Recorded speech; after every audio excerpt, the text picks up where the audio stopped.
What you have is a bunch of power-hungry individuals. They're going after each other. Let them kill each other. Let us forget about it. Hispaniola, the Dominican Republic has already closed their borders to all Haitians. Let them kill each other. Let them implode. Broadcast Minister Ernest Hilaire condemned the inflammatory remarks made by a local commentator regarding the ongoing crisis in Haiti, urging the media industry to establish a code of conduct for responsible broadcasting. Hilaire, while a defender of free speech, expressed his disapproval of the comments, calling them, quote, highly offensive, insensitive, and lacking any empathy, end quote. He called on the commentator to withdraw the statement and apologize. It's about decency. It's about showing some sensitivity to the situation in Haiti. And to suggest that they should just be killing each other and let them just kill off each other, as a public broadcaster, is really sad. And I hope he withdraws and apologizes for those comments. Do you think there should, I think, as Brian alluded to, should there be some sort of commission to guard what is being said in terms of, I mean, we see it in the US with the ratings for different shows and what can be said during prime time and other hours. So is it something we can probably Well, I think in the UK they have their watchdog, I think it's Ofcom, that would sanction newspapers, radio stations, television when they cross the line. Now, I'm not a big fan of those regulatory commissions when it comes to public expression. I think that a lot of it should be, self-monitoring and peer review, where among themselves stations can agree on a code of conduct and how they convey information to the public. Hilaire argued that government control of the media could be detrimental, but that media houses should take more responsibility for the content they air.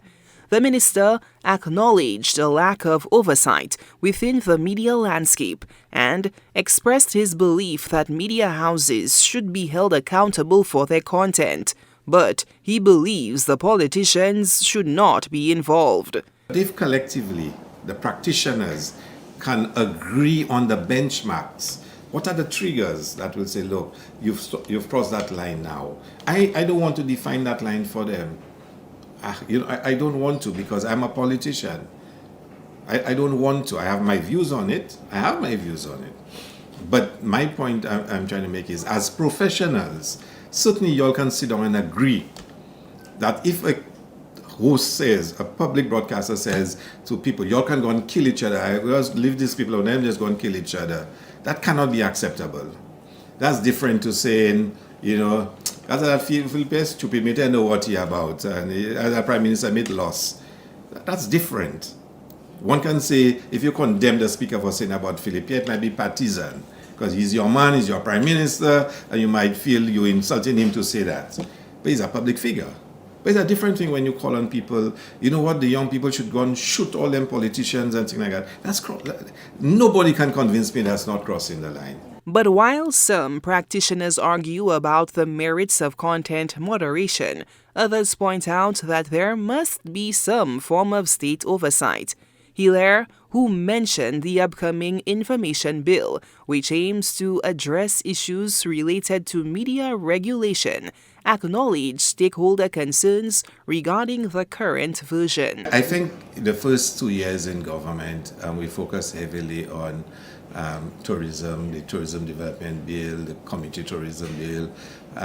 In this coming year, there'll be a focus on the creative industries and on information. So this information bill that has been circulated, my intention in this coming year is to bring some finality to it. So, you will see some action on that, both the creatives and information.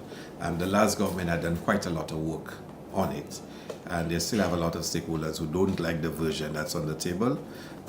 We will address it once and for all. As for the situation in Haiti, the crisis is deepening, with gang violence that has left hundreds dead and thousands displaced.